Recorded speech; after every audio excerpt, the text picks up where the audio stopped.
Bismillahirrahmanirrahim. Assalamualaikum warahmatullahi wabarakatuh. Saya Haula Restiana dari kelas Hukum Ekonomi Syariah E Fakultas Syariah IAIN Ponorogo.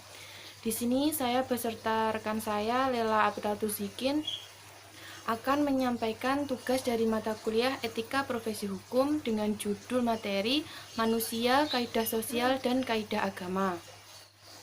Yang pertama, manusia dan kebutuhan hidup.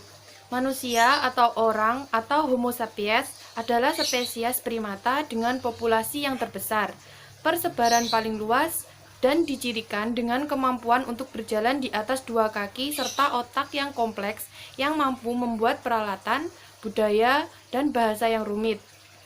Kebanyakan manusia hidup dalam struktur sosial yang terdiri atas kelompok-kelompok tertentu yang pada gilirannya dapat bersaing atau membantu satu sama lain, mulai dari kelompok keluarga kecil dengan hubungan kekerabatan hingga kelompok politik yang besar atau negara.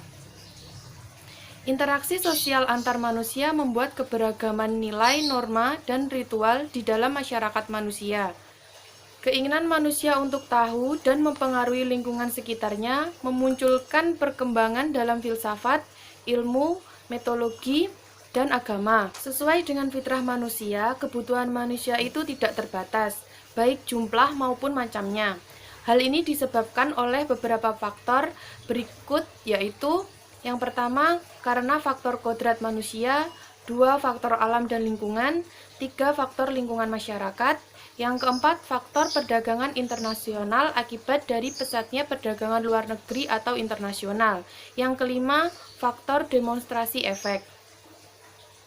Saya Lela Abdatuzikin. Di sini saya akan meneruskan presentasi dari Mbak Haula Restiana. Jenis dan fungsi kaidah sosial dan kaidah agama dalam kehidupan.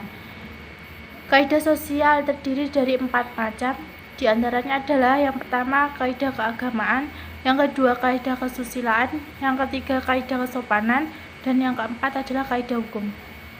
Fungsi dan peran kaidah sosial di dalam kehidupan bermasyarakat adalah sesuai dengan PP nomor 25 tahun 2000, yaitu aturan atau ketentuan yang menjadi pedoman masyarakat tersebut dalam melaksanakan setiap kegiatannya. Diharapkan dengan adanya kaidah sosial ini, kehidupan masyarakat dapat berjalan dengan tertib. Fungsi kaidah sosial. Yang pertama yaitu menjaga dan memperkecil adanya konflik sosial dalam masyarakat.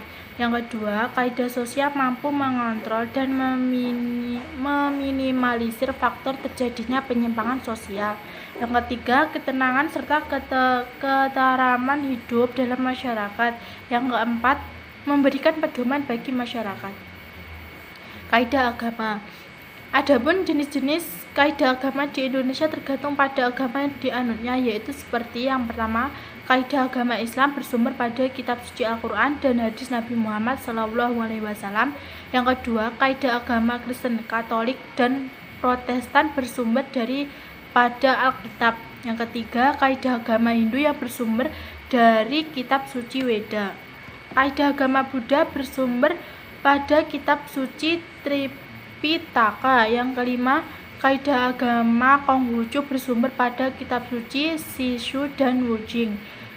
Kaidah agama memiliki fungsi sebagai berikut. Yang pertama, panduan hidup manusia yang berasal dari Tuhan Yang Maha Esa sehingga bersifat mutlak. Yang kedua, menyediakan batasan perilaku menurut perspektif yang bersifat ketuhanan.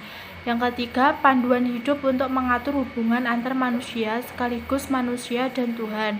Yang keempat, sebagai aturan dalam menjaga tata perilaku serta tindakan sosial yang sifatnya preventif atau pencegahan.